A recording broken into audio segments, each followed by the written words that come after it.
Kalau dibom itu langsung hancur semua. Karang-karangnya itu langsung rata. Jadi dia butuh pemulihan, itu dia butuh waktu yang ya cukup lumayan lama. Ini sudah mendekat 7-8 tahun pun dia belum ada perubahan. Padahalnya kalau yang sebelum-sebelumnya bagus. Waktu saya masih SD, itu bagus sekali karang-karangnya.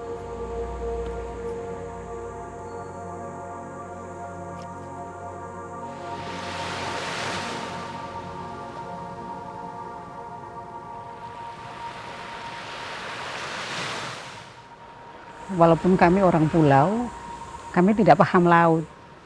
Tidak ada sistem atau kesepakatan sosial berkaitan dengan tata kelola, itu tidak ada. Semua orang bebas melakukan apa saja di situ. Termasuk orang-orang yang datang membom ikan juga bebas.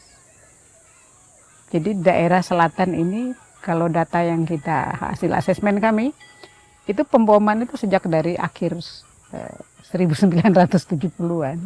Jadi kurang lebih 42 tahun daerah ini digempur dengan illegal fishing, terutama penangkapan ikan dengan bom.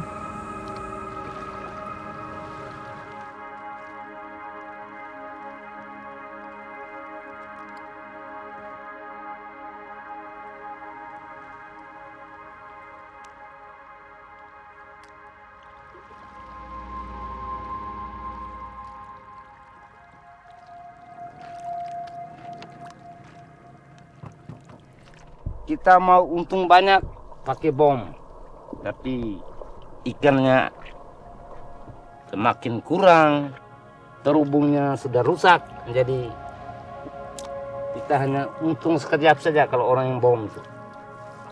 Kalau mau untung.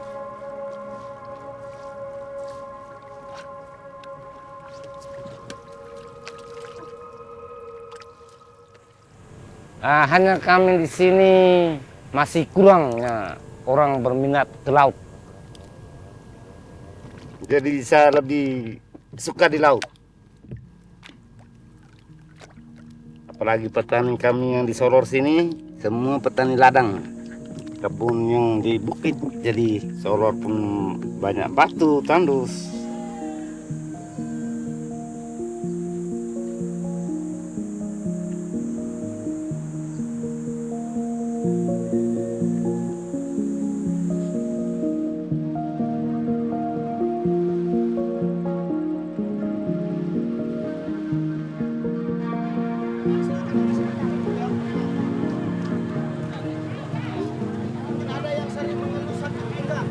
Saya Veronica Lamahoda, saya orang Adonara, memilih untuk berdomisili di Solor.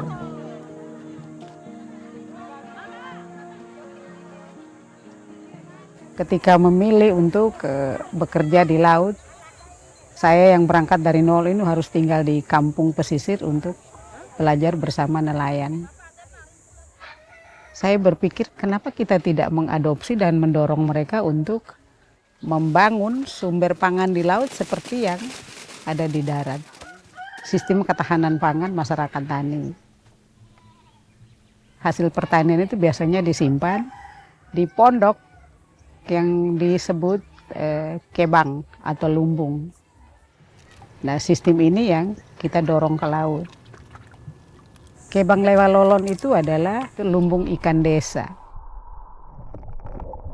Jadi di konsep kebang itu yang pertama sekali yang harus kita dapatkan itu adalah kesepakatan orang desa bersama lembaga adat membangun kebang. Kita diskusi dengan masyarakat adatnya dan mereka menerima konsep kebang ini dan kemudian baru para nelayan membuat sketsa peta. Jadi kesepakatan dibangun berdasarkan rekomendasi para nelayan tentang tempat penting di laut. Jadi ada 3 zona di setiap desa. Warna hijau itu lokasi Kendiki Baku. Itu lokasi yang bisa diakses. Jadi di tiap-tiap desa itu ada warna hijau, ada warna merah. Kalau hijau itu memang untuk bisa diakses sehari-hari. Mereka bisa mancing, bisa pukat, bisa selam. Nah, itu bisa diambil setiap hari. Tapi dengan catatan tidak boleh menggunakan peralatan yang merusak. Kemudian di warna merah itu disebut neampuke. Itu adalah zona tutupan yang tidak dibuka selama-lamanya. Tujuannya adalah terumbu karang sebagai rumah ikan itu terpelihara di situ. Diharapkan dari situ terjadi pengembangbiakan ikan dari neampuke ini.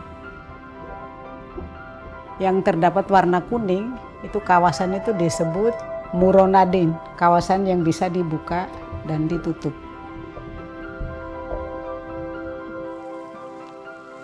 Target kami bahwa satu selatan ini mesti dibikin agak tenang dari bom, itu mulai terjadi pelan-pelan. Sesuatu yang kita bangun dengan mengacu kepada aturan-aturan adat itu jauh lebih ditaati ketimbang kita omong soal undang-undang.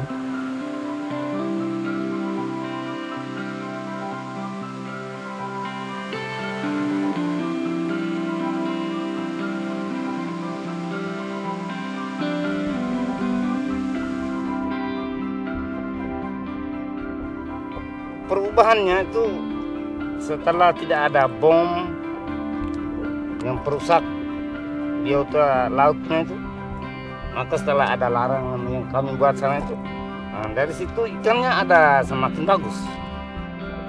Sekarang tidak perlu cari jauh-jauh, datang lepas pukat sini, paginya bisa panen.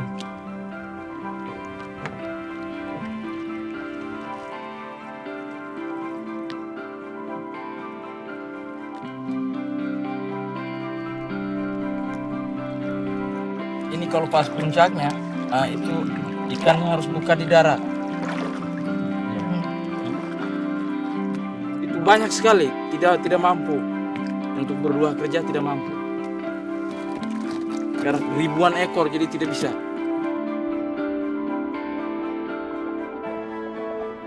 Kalau kondisi laut ini membaik, dari adanya Kebang Lewak Lolon ini kemudian ekologi membaik, ikan mulai banyak, saya membayangkan orang tidak perlu merantau.